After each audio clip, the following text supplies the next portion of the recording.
కాంగ్రెస్ కండువా కప్పుకోకుంటే కేసులా రేవంత్ సర్కారు మా ఎమ్మెల్యే వేధిస్తోంది హైడ్రా పేరుతో రాజకీయం నా మెడికల్ కాలేజీని కూల్చేందుకు కుట్ర అంటూ చూస్తా ఉన్నాం. అయ్యో నీ యూనివర్సిటీ కూల్చాలని మేము చెప్తా ఉన్నాం.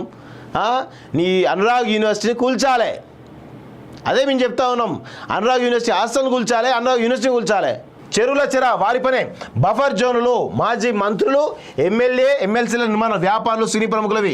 హిమాయత్ సాగర్లో భవనాలు, గండిపేటలో పల్లం రాజు, కావేరీ సీడ్స్ ప్రో కబడ్డీ ఓనర్ల ఆక్రమణలు, నందగిరి హిల్స్ పార్క్ కబ్జాకు దానం నాయంద సహకారం, బూమ్రుక్ దౌలా చెరువులో కట్టడాల వెనుక మజ్లిస్ నేతలు. ఇప్పటివరకు 18 ప్రాంతాలు 44 ఎకరాల్లో కూల్చివేతలు. ఎన్ కన్వెన్షన్లో 4.9 ఎకరాల్లో నిర్మాణ నిలమట్టం. సో మొత్తానికైతే ప్రభుత్వానికి హైడ్రా కూడా నివేదిక సమర్పించి తెలుస్తోంది.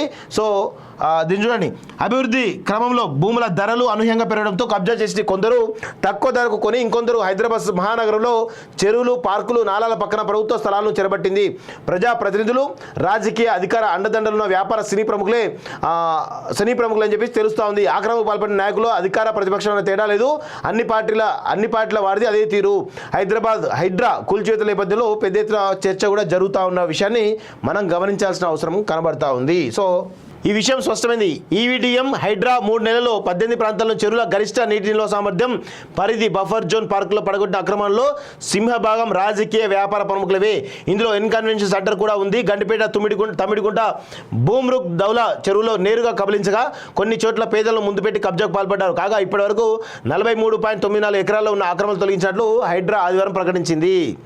సో సినీ ఫక్కీలో కబ్జా, చోటా నేత తెలివితేటలు. గాజు రామారంలో చింతల చెరువు ఆక్రమణకు తెలుగు సినిమాను తలపించడం జరిగింది. శిఖం పట్టా భూముల యజమానులతో బీఆర్ఎస్ స్థానిక నాయకుడు రత్నాకరం సాయిరాజు ముందుగా ఒప్పందం కూర్చుకున్నాడు. పేదలకు డబ్బులు ఇచ్చి చెరువులో చిన్న గదులు నిర్మించాడు. అనంతరం 80, 100, 120 చదరపు గజాల చొప్పున మొత్తం 54 ప్లాట్లు చేసి అమ్మాడు. బయటితో పోలిస్తే తక్కువ ధర కావడంతో మధ్యతరగతి వర్గాలు కొనుగోలుకు ఆసక్తి చూపాయి. అయితే పూర్తిగా ఎఫ్టీఎల్లో ఉన్నట్టు నిర్ధారణకు వచ్చి ఈ నెల 6వ తేదీన మొత్తం 54 నిర్మాణాలకు పడగొట్టింది. కాగా ఒక్కో గది నిర్మాణానికి 50,000 నుంచి 80,000 వరకు ఖర్చు పెట్టిన సాయిరాజు ప్లాట్ల ద్వారా కోట్లు సంపాదించాడు. ఇందులో భూ యజమానులకు కొంత, గదుల నిర్మాణం చేపట్టిన పేదలకు కొంత పంచినట్లు హైడ్రా గుర్తించింది.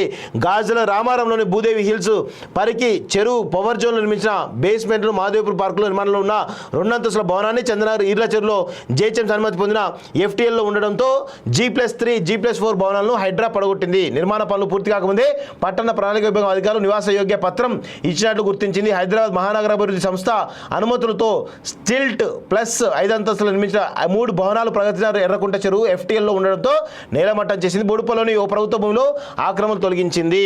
సో ఇక్కడ చాలా రకాల ఇది 43 ఎకరాలకు సంబంధించిన దానిలో చాలా రకాల భూముల్లో అక్రమాలు ఏవైతే ఉన్నాయో అవన్నీ కూడా కూల్చడం జరిగింది. సో దీనిపైన ఇంకా దూకుడుగా వివరించాల్సిన అవసరం అయితే కనబడతా ఉంది. సో ఇంకా ఏమేమి జరుగుతుంది ఏంటి అనేది చూడాల్సిన అవసరం అయితే కనబడతా ఉంది. చూడండిగా, గాజు రామారంలో చింతల చెరువులో హైడ్రా కూల్చివేసిన నిర్మాణాలు, ప్రగతినగర్ ఎర్రకుంట చెరువు పరిధిలో నిర్మాణం కూల్చివేత. హ్యాట్స్ ఆఫ్, నిజంగా కూడా హ్యాట్స్ ఆఫ్ అని చెప్పొచ్చు ఆ విషయంలో.